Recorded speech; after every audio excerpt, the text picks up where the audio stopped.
You're listening to the Harmonizing Her podcast, where ambition finds its perfect rhythm. The show for the multifaceted, multi-passionate woman who's ready to harmonize all parts of herself. Let's get right into today's episode. Welcome back to another episode of the Harmonizing Her podcast. I'm really excited for this week's episode because this has actually been a very hot requested topic in my DMs as we were getting ready for this podcast launch, and that is to talk more about relationships and partnerships, especially as an ambitious woman,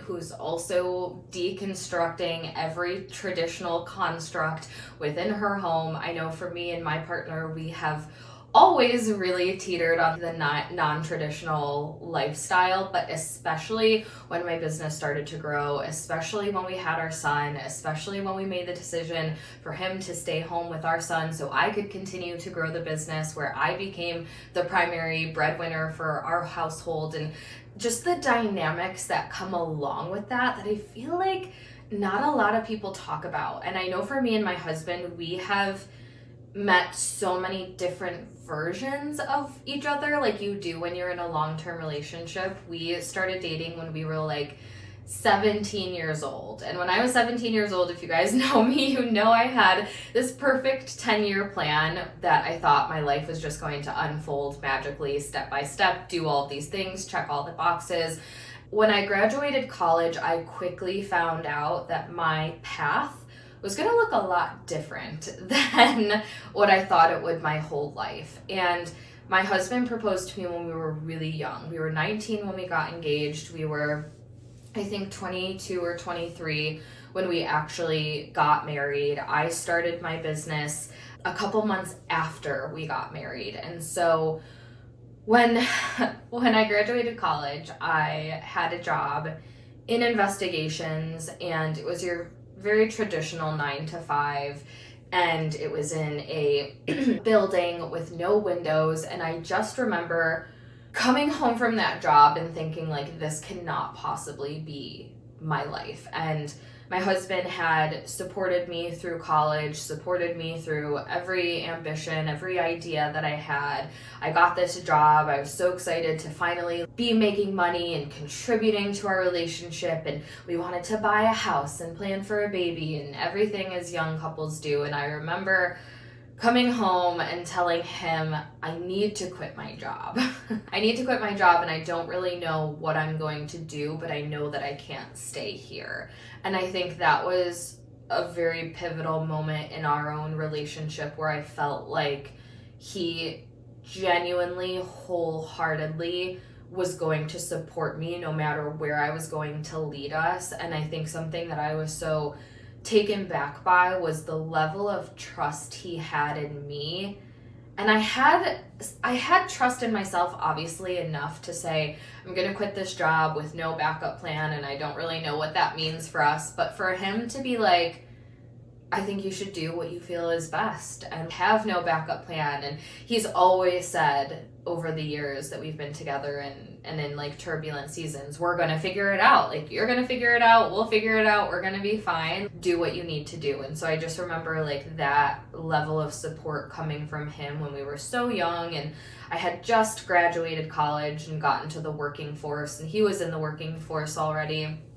And you know, just juggling classes and waitressing jobs and bartending. And then I get this job, and then I'm like, actually, I think I'm going to go back and be a bartender for a little while. And I was working at a gym, and then I was like, I think I'm going to buy this gym franchise. If you guys have heard the story of the twists and turns of how I landed in my business. And he was like, I think you should buy the franchise if you want to buy the franchise. And then it was, you know, I want to start this business, and he was so supportive. And then I remember I had my first $10,000 launch. It was like the biggest success just a few weeks into starting my business. It was such a big deal. I was like, oh my God, I made $10,000. This is insane. And then 2 weeks after that, we went to a Tony Robbins event, my mom and I, and he was pitching his $10,000 multi-event package. And I just remember texting my husband, there's this package. I feel like I need to do it. I need to reinvest everything that I just made. And he was like, if you think you should do it, I think you should do it. And I think that unwavering level of trust and support that has always come from him, like, I attribute a lot of my business success to that, because I did not have a partner who was doubting me. I did not have a partner who was like kicking and screaming along these, crazy decisions that I was making. I didn't have a partner that was like, you can't invest into your business. I didn't have a partner that was like, you can't quit your job. I mean, he really played such a vital part in my growth, and I'm like feeling so emotional saying this, and I'm like, I don't even know if he knows the level of support and success that I attribute to just him being by my side. And so that was something that we never really struggled with in terms of being on the same page. I feel very blessed by that, because getting to where I am today was definitely a roller coaster. There was nothing linear about it. But where things started to feel really sticky for me was as I was growing and I was reaching new levels of success, and I was discovering new things about my spirituality and my faith and my own evolution and development. I would notice that I would shed these old layers of skin, and then I would be met with this like new version of myself, where then I started to feel disconnected from my husband. And I noticed this pattern unfolding a lot over the last few years, where I would be like breaking through financially or breaking through professionally, but then at home I would start to feel really disconnected, really isolated, and start to question things. Are we growing in different directions? Are we growing at the same level? Do we even need to be growing at the same level? And something that has always been helpful for me, this is how I run my business, this is how I run my entire life, is always going back to my values. And at the end of the day, even though I'm evolving and he's evolving too, it just looks different. And even being able to accept that was something that I struggled with. And I talked to a lot of women and my clients who are like, does my partner need to have a business? Does my partner need to be into personal development? Does my partner need to be into fitness the same way I am? And what does it look like if you guys like don't agree or see eye to eye on those things? And I think for us, at least, it's never been, we don't see eye to eye on those things. We just have different interests, and we have different passions, and we have different we don't have different values. That's what I was about to say. But the thing that we have in common is our values. So even though we have different interests, we have different passions, we have different hobbies, different ways of growth and expressing ourselves and taking care of ourselves, our value system is really the same. And the way that we show up for each other, the way that we show up for our son and our family, those things are always very aligned at the foundation. And I think that's the first thing to look at always, is at the end of the day, are your values in alignment? Because if they are, then you can put in the extra effort and work and consciousness into the relationship to break through into that next level of intimacy and connection within yourself. And so this past year, I started to really look at my own pattern and cycle that I was falling into, of ramping up professionally and romantically, kind of like shitting the bed. And the one thing that I think is a non-negotiable when it comes to navigating different levels and layers of your relationship is radical honesty with the other person about where you are, what's coming up for you, what are you feeling, what are you thinking, and what are you needing, right? And so I was noticing I'm feeling disconnected and I'm feeling unfulfilled, and if I just go through the motions every day feeling unfulfilled and feeling disconnected, and I'm not doing anything about it, and I'm not talking to him about it, it's not fair to me, obviously, but beyond that, it's really not fair for him. Because when we entered this partnership and this marriage, it was under the value system that we're going to put in the work, we're going to put in the effort. And I was talking to my mastermind a couple of weeks ago saying that we have been together, me and my husband, for almost 12 years. And so things can get and they can get routine and they can just kind of go unconscious and go through the motions. And I think it's really important to disrupt that. And so I found myself having conversations with my partner this past year of just those feelings of feeling disconnected and where I was at. And the biggest epiphany that I had in all of this, and I remember this being just such a big breakthrough, and I was telling all my friends about it, and even my friends were like, you would need to do a podcast episode about this, what a great conversation, was the things that I was looking for, that I was feeling like I was needing in the relationship, I wasn't providing those things. And if we go back to like straight up business and embodiment and marketing and be the embodiment of what you're selling and be the vibrational match for what you want, I realized I'm having this big breakdown in this personal area of my life, my marriage, where I was actually not at all being the embodiment or the match for the level of intimacy and romance and thoughtfulness that I was wanting. I was literally just like leaning back, expecting it to come drop out of the sky, not putting my own effort into it, not being the example, not leading myself by example. And I do those things so naturally in business, so naturally in my career. And I realized, oh my gosh, there is a huge disconnect in the way that I'm showing up in my own marriage, where if I was like talking to a client or working with a client, it would be like, this is the big red flag thing that is alarming and standing out. And so that was one of the things earlier this year that I was able to take like big radical responsibility on. And I was having these open conversations and, you know, being really clear about what I wanted and with examples, and this would be nice and we should do this more often. And I remember my husband, you know, being in agreement, but asking me like, do you ever do those things for me though? And I was like, I don't.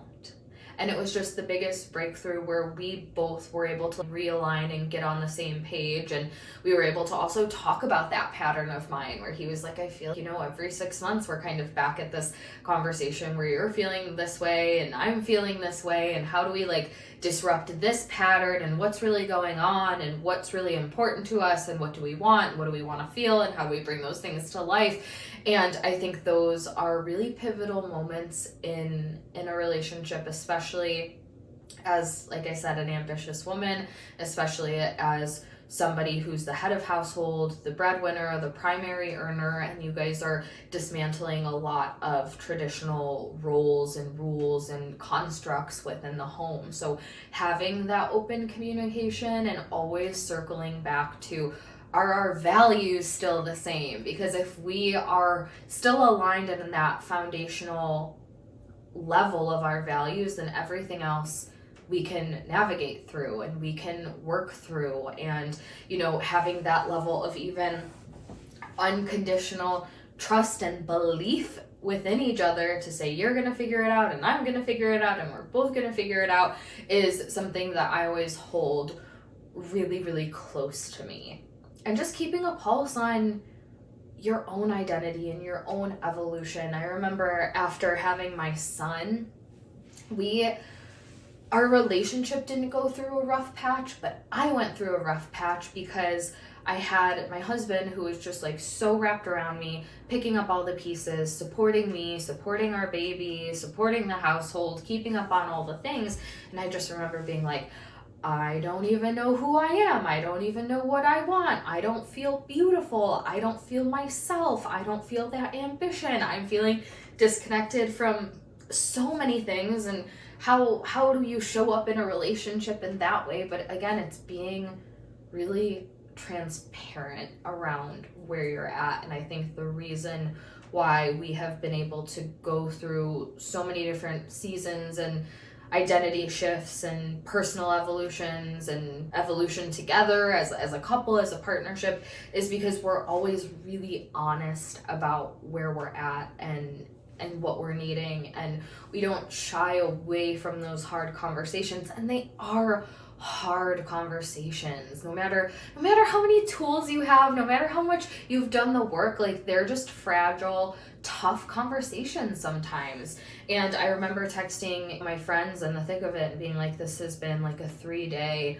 just emotionally really hard and draining conversation with lots of emotions and tears and frustrations and seeing the other point of view, but we always go there. And beyond just going there with that level of communication, there's always some sort of action plan to follow. And so something that we have been doing in our home over the last couple of months, which honestly is going to sound so small, silly, and simple, but it's been such a big game changer for us to just acknowledge, like, I'm thinking about you, and add that little bit of flirtation back into our day-to-day rhythm, when sometimes it can just be so easy to be like the baby and the business and the house and the dog and all of the things that, like, that essence of connection and flirtation can get lost. But something that we started doing was leaving dry erase markers in our bathroom upstairs and our bathroom downstairs, and we just take turns like writing each other little notes. And it can be something, it's like just as simple as like, you're on my mind, like XOXO. And we've had some like funny ones, and the one in the bathroom right now has like, my husband drew like hearts all over the note, and something about let's have a day full of love and laughter together. Sometimes they're a little spicy and inappropriate, sometimes they're funny, sometimes they're sweet, but it really just pours like a fresh energy every time like one of us uses the bathroom or goes in the bathroom, sees a note there, like kind of expecting it but also unexpectedly, and then we erase it, and then it's kind of like we're passing notes, and it's just this really innocent but simple, solution, I guess I would say, that we've come up with just to reprioritize that connection. And so we're always kind of looking for ways of how do we integrate that thoughtfulness and that romance in our day-to-day life, because if we're not having conversations on how to do that, it's just going to continue to be lost. And so then I was looking at these things that I'm looking for, and the whatever it is, planning a date or going out or a sweet note, how can I start to initiate those things? And so another thing that we used to do actually after having our son, and this was something like right off the bat that we intended to do to keep things alive in the relationship, that kind of just, it got lost along the way. But my mom takes my son every weekend overnight for a weekend, or for a night every weekend. And so we read to alternating who plans date nights. And so it could be a date night at home, it could be a date night out, it could be booking us reservations somewhere we've never tried before, or we're gonna go see this band or this show, or we're gonna go bowling, we're gonna go on a walk, like whatever the case may be. But just taking turns, and also like distributing that in an equal way, because I also realized I was looking for so many of these things from my partner in the traditional sense, but there's so many non-traditional things about us, and so we live very non-traditional life at home. But then I'm like, I want him to plan all the dates, I want him to put all of the initiation in, and I'm like, that's not like reflective of us, and it's not reflective of how I show up in any other area of my life, and it's not reflective of how I feel about him. And so reclaiming some of that radical responsibility there, and saying, I want to plan date nights, I want to do sweet things for us, I want to be the one to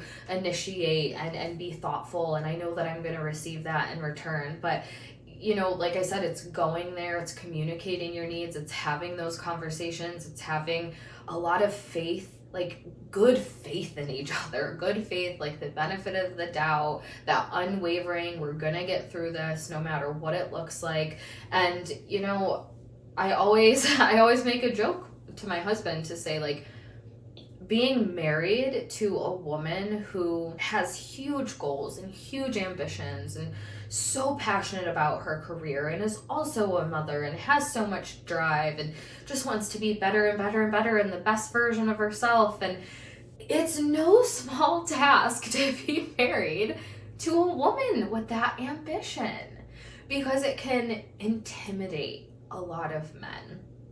And I think it's really important that your partner is on board with the things that are important to you. I don't know if we would have made it as high school sweethearts over a decade later, still pouring love into our relationship and growing our family, if that underlying level of trust, of faith, of belief, respect, and support wasn't there. Like that to me and to us in our household, in our home, that's just a foundational pillar that cannot waver. And I'm so thankful that we've always had that, even when we were 17 and I was, changing majors in college and then job jumping and going back to waitressing and leading us into crazy places. That support was always there. And that makes these times even more special, because there were times where those decisions did not have an immediate ROI. And I got a DM specifically saying, you were talking about a story where you and your partner didn't have a lot of money. Can you talk more about that? What was your relationship like as you started to make more money? And the thing about my partner, and he's just such a beautiful man, but he's always said, as long as we have each other, we're good. Like we're good. That feels wealthy to me, to be in this relationship with you where we'll figure the rest out. We don't need the fanciest of things. We don't need the fanciest house. And I've always had very expensive taste. So I'm like, yes, we do. But we were broke for a majority of our relationship. And I remember the story I was telling specifically was about when I got this job in marketing and I got my first raise or promotion or something. And I remember we were standing on our patio and I had this breakdown moment of, oh my God, we can buy socks. I don't even know why that was the first thing that came in my mind, but I just remember this breakthrough financial liberation of, we can go buy socks and not have to worry about it. And it seems so small now. Oh my God, we were in a place where buying socks was a big deal. But I just remember my husband always saying, we'll figure it out. We just will figure it out. I'll figure it out. You'll figure it out. We don't need the most expensive things. And then as I started to grow in the business, we reached a peak point. I had my son. My mental health took ultimate shit. It took me 2 years to really, find my footing as a whole woman again, and who am I and where am I going and what do I want in business. I tore my business apart. I closed down programs. I refined things. I reworked things. And in that 2-year span, there was a lot of turbulence in my own confidence and my own faith in myself that got really, really shaken up. There was financial turbulence. There was ebbs and flows in the business. And even through all of that, my husband was always like, we have everything we need within each other. Whether your business is making $1 million or it's making $5, you're not going to be here forever. You're going to get back to where you are. You have to take care of yourself. Just having that very loving and patient place to call home at the end of the day, knowing that if I lost everything from a material standpoint and a financial standpoint, our foundation of love and respect for each other is the thing that feels the richest and the wealthiest. And I remember being in a really low place in my business and really low place financially. And I was talking to a friend about, another one of our friends who killing it financially and doing so well. And I said to her, as low as I'm feeling in the business from a financial point of view, if you were to offer me to swap situations with our one friend who was killing it, I would choose not to, because what I have that I'm unwilling to give up is that connection and trust and support in my partner. And that feels so sacred. It feels so rare. It feels so significant. And with that, I feel like I have everything. Knowing someone's going to stand by my side, whether it's the best month of my life, the worst month of my life, anything in between, postpartum, depressed, lost sense of self. And he was right there every single step of the way. And he doesn't care if it's the best or worst month or anything in between. He knows the best is yet to come for us always. And so that's been a big contributor too. But what I really want you to take away from this episode, especially if you are someone building a business and you are pursuing a non-traditional life, and maybe you want to start a family, or your partner is home with the babies, or however that might look, and there's no right or wrong way. Even though I'm not saying my non-traditional way is the right way, it's just the way that works for our family right now, and that's subject to change at any time. But what I want you to take away regardless is constantly keeping a pulse on what you need in your relationship, what you need in your partnership. If you're feeling disconnected, don't let that die out until the flame goes out and it's even harder to reignite it. Keep a pulse on how you feel in your partnership. Keep a pulse on the level of intimacy and the level of romance. And I even feel like when I go through my own evolutions where all of a sudden the standards, the bar gets set higher in all these other different areas of my life, the bar gets set higher in my relationship too, where I expect more. I have a higher standard. I want, to develop deeper connection and get even more intimate and take our sex life to the next level, take our, goal setting to the next level together, and just being able to be upfront about what those things are and really leaning into those harder conversations, which might not always be super hard, maybe uncomfortable, but it's really worth it to have that open level of communication with your partner, especially if you're someone who goes through many layers and levels of growth and you feel like you're always evolving and meeting a new version of yourself and having this weird dynamic of wanting your partner to keep up, and is it even their job to keep up, and do we need to have this overlap? Bringing those conversations to life within your home is going to change everything. Don't let them live up here in your head. I did that for so long, and the thoughts swirling were not helping me. They weren't helping my relationship, and I think it's important to acknowledge that no relationship is perfect, and no thriving, amazing marriage goes without effort. It doesn't go without effort or work or whatever you want to call it. Consciously pouring into the evolution of your relationship is a non-negotiable if that's something you want. And, for me, when I didn't want to deal with it in the thick of my career success, I noticed that I would actually hide behind my work and hide behind my business to avoid these conversations, but bringing them to the table and just meeting each other with that radical respect, love, and honesty has been the biggest game changer. And I just feel like we need to be having more conversations about this, because having a healthy, thriving, alive love and marriage in your life as an ambitious woman is important. It's important to have a healthy and supportive dynamic as you're building your life and you're building your business and your career. So hopefully this episode gave you some insight on how to initiate some of those conversations and some things that you can take into your own rhythm, into your own relationship, to just make that another area and facet of your life that is really well harmonized. That's a wrap for this week's episode. As always, I'm your host, Taylor Slango, and it's my mission for this show to be a catalyst that empowers you to break free from all the boxes and stop trying to niche down who you are. Make sure to stay connected by subscribing to the show, going to taylorslango.com/podcast to join the free Harmonize weekly newsletter, and connecting with me on Instagram @TaylorSlango.